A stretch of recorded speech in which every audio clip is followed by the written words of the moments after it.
Thursdays is Europa League. So that's a European football competition.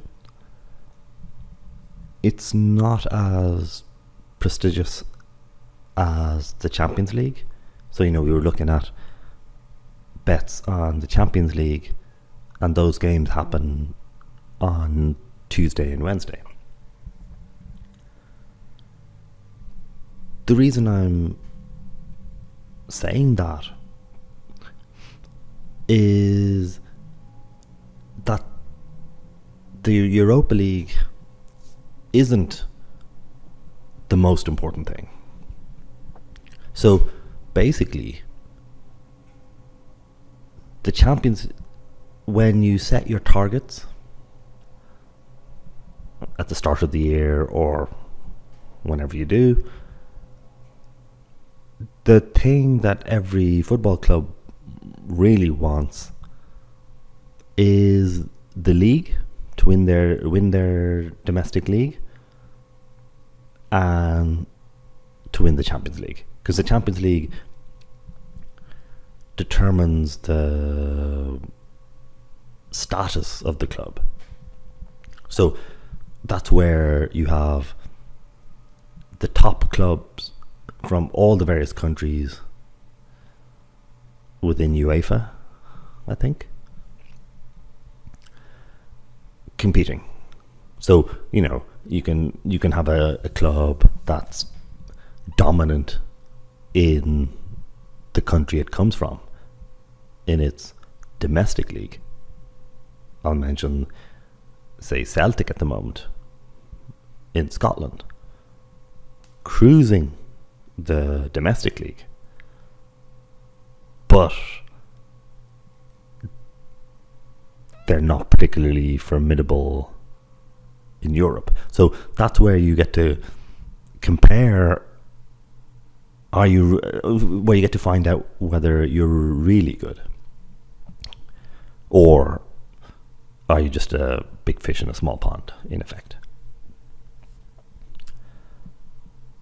So the Champions League is what people would typically prioritize. That's the you will sacrifice. You'll maybe play an injured player whose injury might get worse, but essentially the Champions League is it. In most cases, Europa far less so. And again, it links in with money. So obviously, if you make most of your money from the Champions League, if you can really get many multiples or a significant portion of your money from the Champions League, because that is paid at a big rate. So, for example, again, taking Celtic, it's been a big deal for them because by just getting into the group stage, I think they made something like 20 million, which is way more than they make from the domestic league. So that kicks them up to another level. That means that they can compete, pay players more, attract better talent from around Europe, because all the players want to play in the Champions League because that progresses their careers. So, getting back to the point, one of the big issues in the Europa League is whether the club wants to be in it. You basically have a lot of clubs who you would look on paper and go, oh, this is a top club. Wow, they're going to cruise. For them, the domestic league is more important. They might be trying to do well in the domestic league. they might want to be trying to get into the Champions League next year. So they have to balance whether they want the hassle of playing 2 games a week instead of 1, which is a big difference. It really strains your squad. So for very small clubs, I would say Dundalk within Ireland have been a great story this year. The Europa League has been incredible. I mean, every game, the fact that they made it into the group stages has generated an incredible amount of money on the scale of the domestic Irish League. So, different people are in different situations. So one of the factors that are important in the Europa League is whether the club wants to play in it or not. So you can look at it and you can look at the game and you can look at the stats, you can compare the teams and basically go, Team A will beat Team B, they're far better. There's always a random factor. But in the Europa League, in particular, it's not obvious that the club wants to stay within the contest. So you get far more shock results than, say, in the Champions League, where in fact it's a bit boring in its predictability, though that's great as a bettor. So then just looking at the bets in particular. So today's the 25th, yesterday was the 24th. Basically, it went very well. I backed Fenerbahce, who I think were near the top of their table. They're a good Turkish side. They have a very good... typically I associate Turkish teams with having a very good home form, so that they're a totally different proposition. So at home, so when it's away for the Turkish team, they'll be a lot weaker. While go to Turkey, the atmosphere is incredible. It'll be a very hard game, whoever you are.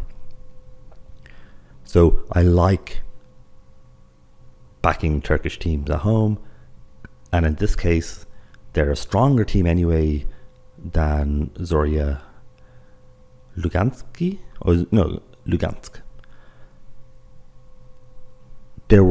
I think it was near evens. You can basically double your money. So that was an attractive bet. Those were the kind of bets that I placed yesterday. Likewise, Anderlecht, I think they were top of the table. Kabbalah were bottom. I think they'd lost all their games. So the fact that you could double your money saying that the Anderlecht were going to beat the team who'd lost all their games and are a far weaker side, that was an attractive bet. And then I had a multiple bet, so that I'd win both the bets, because then you basically treble or quadruple your money. Though of course it is at higher risk. So I think it says 4.04 for the multiple bet. So yeah, 4 times your money. That's it's always irritating afterwards, because you kind of go, why did I only bet like €1 or something like that? It could have been so much more, but you did that because it's risky and half the time, quite often you'll lose.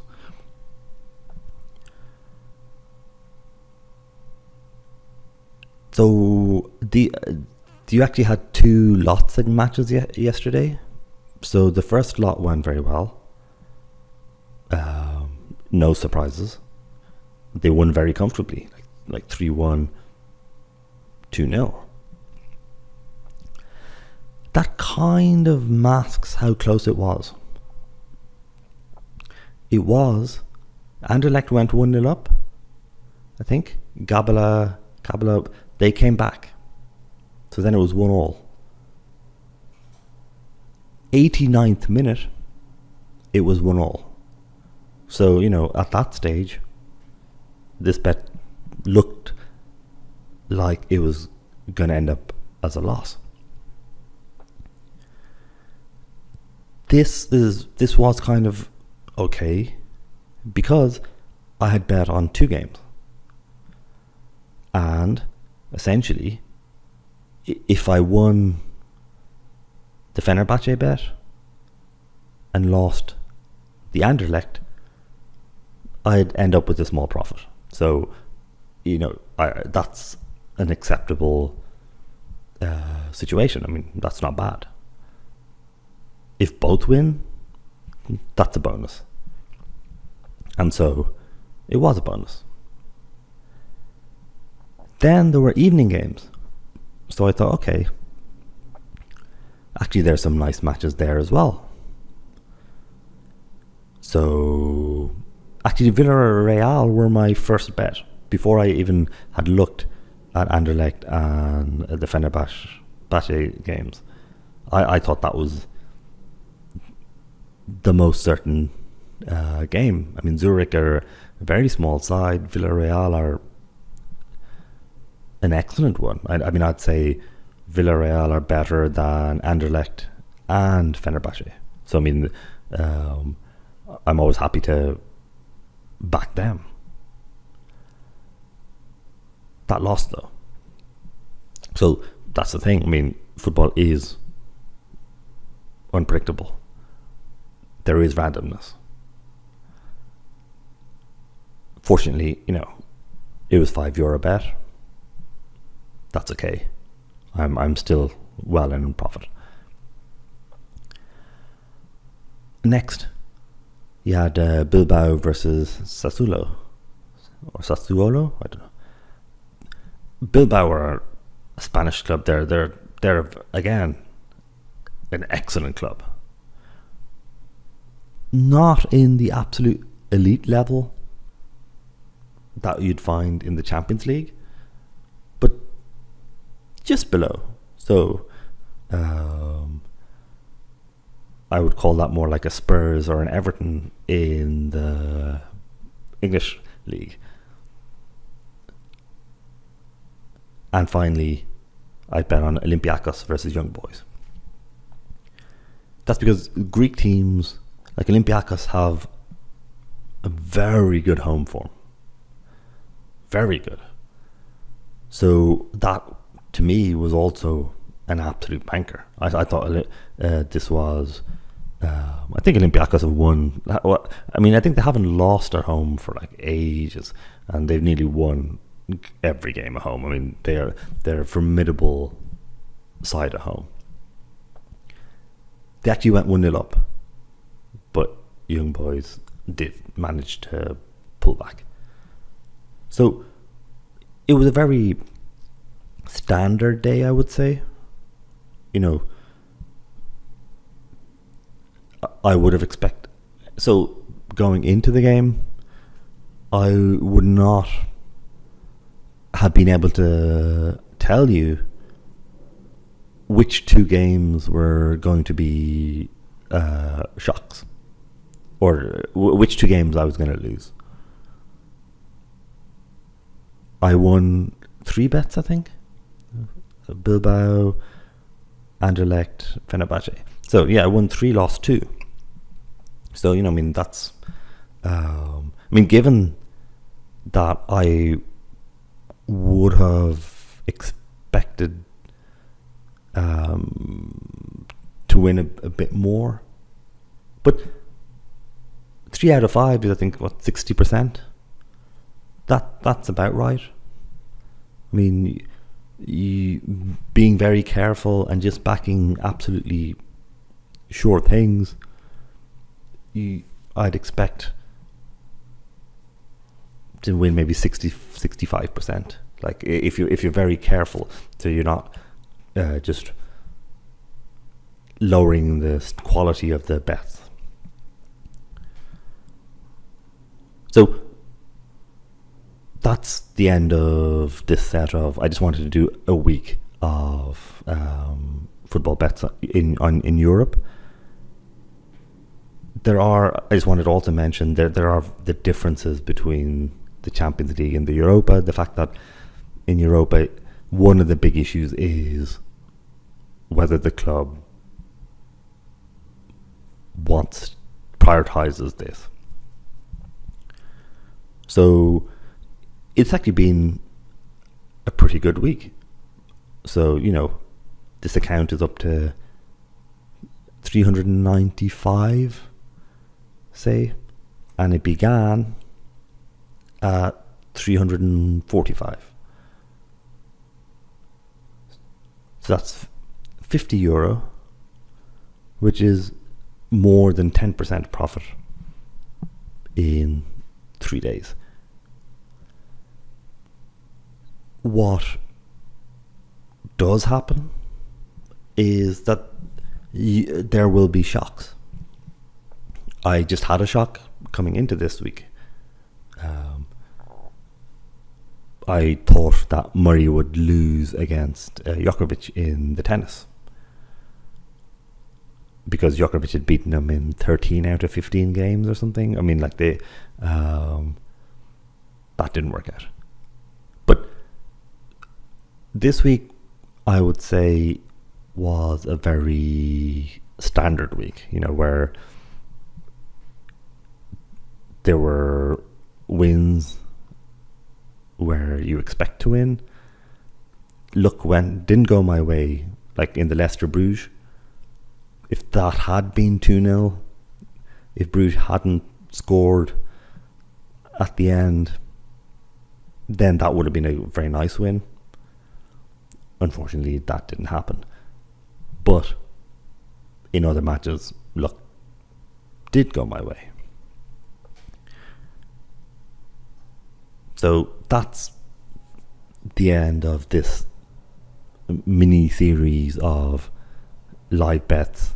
The highs and lows, the fact that you get surprises on both ends. Next, we'll go through the process to get the data, how to find bets, how to find information and data to provide evidence to back your bets. Till then.